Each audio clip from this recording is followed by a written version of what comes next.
Passons maintenant à la correction de l'exercice 9. Donc trace dans le cadre ci-dessous un triangle HOP rectangle en H. Donc rectangle, je vous rappelle, ça signifie avec un angle droit. Donc ici, première chose, OH égale 3. Donc moi, je vais me positionner ici.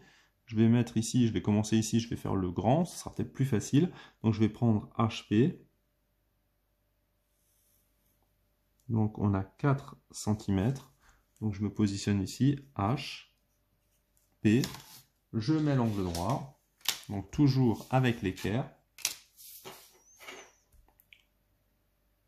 Donc je me positionne bien sur le segment. N'oublie pas de prendre en considération l'épaisseur de la mine du crayon. Comme ça, on peut tracer la perpendiculaire correctement. On va écrire OH qui fait 3, donc on mesure ici.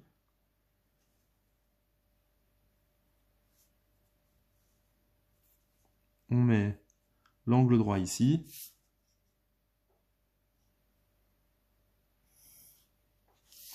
Et donc on obtient notre triangle. Trace la droite D1 médiatrice de OP. Donc la médiatrice, je vous rappelle que c'est la droite qui passe par le milieu et qui forme un angle droit. Donc ici, quand je mesure, ben moi j'ai 5. Le milieu, c'est 2,5. Et donc, naturellement, on va faire la perpendiculaire, c'est ce qu'on appelle la médiatrice. Et parce que c'est la médiatrice et qu'on sait qu'on a un angle droit, tout de suite, évidemment, on va modéliser cet angle droit sur la figure en mettant ici l'angle droit.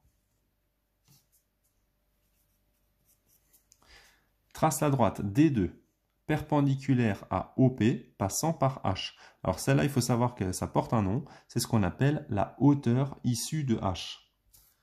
Donc, je me positionne avec mon équerre sur OP, je glisse jusqu'à toucher le point H, je trace, je prolonge, et donc ici, nous, on a D2. Donc première chose, maintenant, on voudrait expliquer pourquoi les droites D1 et D2 sont parallèles. Alors je vous rappelle que vous avez 3 propriétés à votre actif. Alors je ne vais pas forcément toutes les répéter, mais vous avez par exemple si deux droites sont parallèles à une même troisième, alors elles sont parallèles. Deuxième propriété, si deux droites sont perpendiculaires à une même troisième, alors elles sont parallèles. Et tant qu'on y est, on va donner la troisième aussi. Si deux droites sont parallèles, toutes perpendiculaires à l'une et perpendiculaires à l'autre. Donc ici, comme vous avez angle droit, donc naturellement, on sait qu'on va utiliser la propriété numéro 2.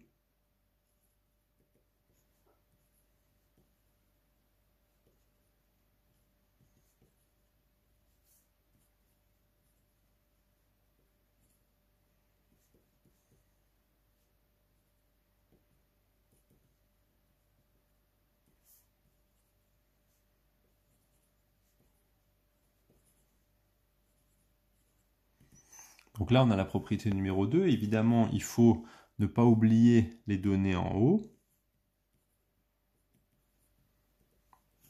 Donc première chose, D1 est perpendiculaire à OP. Donc ça, pourquoi? Parce que c'est la médiatrice, donc on peut l'écrire entre parenthèses.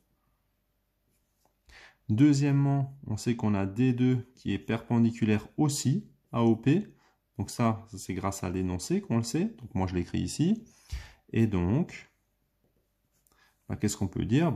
Comme on a cette propriété-là et que la conclusion, c'est donc elles sont parallèles, je vous rappelle que dans les propriétés, vous avez angle droit, et avec la propriété 2, on obtient ici des parallèles.